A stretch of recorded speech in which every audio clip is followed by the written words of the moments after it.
एक बार की बात है, हरे भरे मैदानों और पेड़ों से घिरे एक रंग बिरंगे गांव में एक दयालु लड़की ज़ारा रहती थी।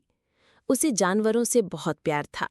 वो ज्यादातर समय अपने बगीचे में बिताती थी, तितलियों से बात करती, गिलहरियों को खाना खिलाती और चिड़ियों की चहचहाहट सुनती। एक दिन सुबह की धूप में ज़ारा ने अजीब सी आवाज़ सुनी। वो सामान्य खुशहाल चहचहाहट नहीं थी, बल्कि धीमी और डरी हुई चिरिप चिरिप की आवाज़ थी।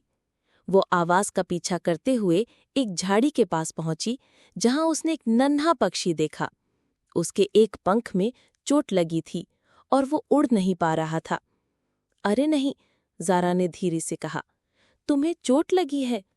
वो बहुत प्यार से उस पक्षी को मुलायम कपड़े में लपेटकर घर ले आई। घर पर ज़ारा ने एक पुराने जूते के डिब्बे में रुई बिछाकर एक छोटा सा बिस्तर बनाया और उसमें पक्षी को आराम से रखा। उसने उसका नाम रखा चिरपी। हर दिन ज़ारा चिरपी को छोटे बीज और पानी की बूंदें देती, उससे बातें करती ताकि वो अकेला महसूस न करे, और माँ की मदद से उसके पंख की साफ सफाई और देखभाल करती। धीरे धीरे चिरपी ठीक होने लगा। अब विदा का समय। कुछ हफ्तों बाद चिरपी ने अपने पंख फड़फड़ाए। अब वो मजबूत और तैयार था। ज़ारा ने मुस्कुराकर कहा, अब तुम उड़ने के लिए तैयार हो। वो उसे बगीचे में ले गई और डिब्बा खोला। चिरपी ने ज़ारा को देखा, जोर से चहचहाया और आसमान में उड़ गया, खुश और आज़ाद। लेकिन वो हमेशा के लिए नहीं गया।